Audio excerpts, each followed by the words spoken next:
बड़ी आप उनके स्ट्रगल है और इस खामोशी को तोड़ना जो है ये बहुत बड़ी बात है। और मेरा ख्याल है फैसला कुन जंग अब अपने मुकाम पर जदोजहद पहुंच गई है और पाकिस्तान की सिविल सोसाइटी है वो सिविलियन सुपरमेसी के लिए अपना किरदार अदा करेंगे और किसी सूरत हम लोग बिल्कुल कोई समझौता नहीं, कोई कंप्रोमाइज नहीं। इधर आइन और कानून की बालादस्ती होगी और हम आइन और कानून के लिए हमेशा हमने आवाज उठाई है और ये फैसला कुन मोड़ पर जदोजहद हमारी पहुंच गई है। सारा पाकिस्तान मिलकर अपने हक के लिए बात करेगा और हम कामयाब होंगे।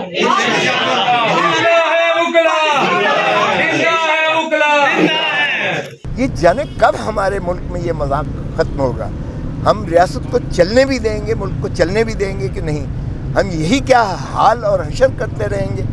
भुट्टो इस मुल्क का ही नहीं है, दुनिया के एक अजीम सियासतदानों में और अजीम स्टेट्समैन में था, जिसमें पाकिस्तान को जिसने एटम बॉम्ब दिया, जिसने हमारे दिफा को सीसा पिलाई दीवार बना दिया, जिसने 1973 का आइन देकर हमारा एक इमरानी ऐसा मुआहदा किया जो पाकिस्तान की एक खुशहाली का ज़ामिन बन सकता था, लेकिन हमने उसे फांसी देकर माशाअल्लाह उसको उड़ा दिया।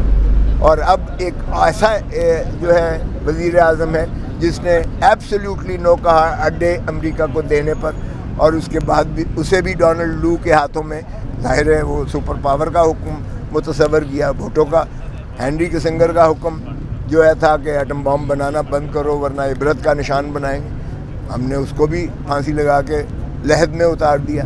और इसी तरह अब हमने इमरान खान को किया हुआ है। कैसे हमारी ज़रूरत है? गुलामी हमारा तौक तो गया ही नहीं है हमारे सर से। और आज जो था कार्रवाई यहाँ, मैंने ये सब अर्ज़ किया उन्हें कि देखें बस कर दें, एक लिमिट होती है, आप मुल्क को चलने दें खुदारत, लेकिन वक्त की बात है।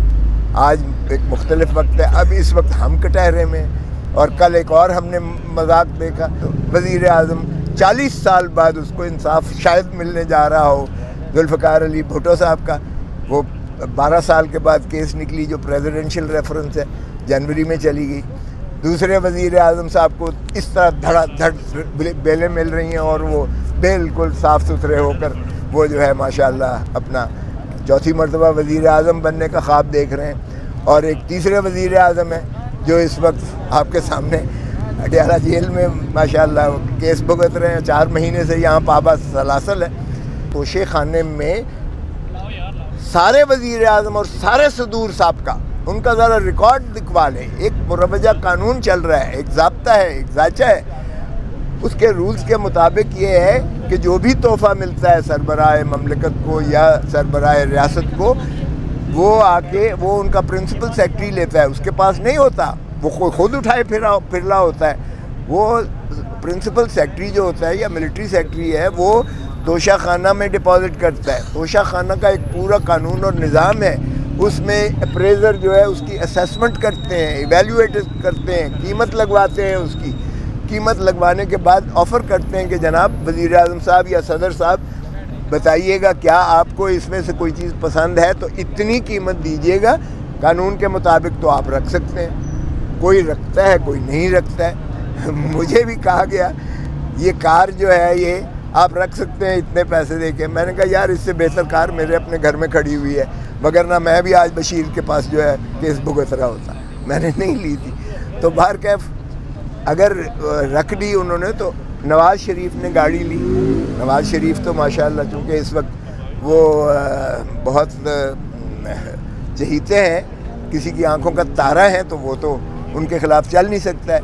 मोहतरम आसिफ अली जरदारी साहब ने ली, मोहतरम यूसुफ रज़ा गिलानी ने ली, मोहतरम यानी आप परवेज़ मुशर्रफ ने ली, ज़ियाउल हक ने ली, जिसको नाम ले लें सभी ने जो है लिए हुए हैं, बाकी तो किसी को कोई नहीं पूछता है।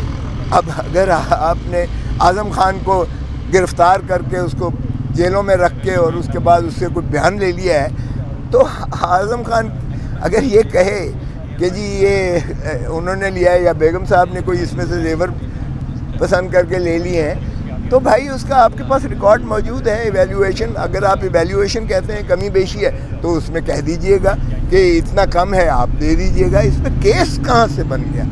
की कमजोरी है, ये वकला की कमजोरी नहीं है, ये शहरियों की कमजोरी नहीं है, वो तो एक इतने मुनज़्ज़म निज़ाम के खिलाफ खड़े हुए हैं। पाठ साहब आप बताइए, बिल्कुल बराह रास्त ये अदालतों की कमजोरी। अच्छा मैडम, आप बताइएगा कि आप भी गिरफ्तार इसी तरह किया गया जिस तरह इस्लामाबाद हाईकोर्ट में किया गया था, वहां से जिस तरह खान साहब को गिरफ्तार किया गया था, उठाया गया था, इश्तियाल दिलाने की कोशिश की गई थी, ये बिल्कुल इसी तरह किया गया कि वुकला पुरअमन एहतजाज कर रहे हैं, वुकला अपनी आईनी जंग लड़ रहे, उसको चीज को तोड़ने के लिए इन्होंने ये एक जो अगवा करके ये साबित कर दिया है कि दहशतगर्द हम नहीं, दहशतगर्द वो हैं।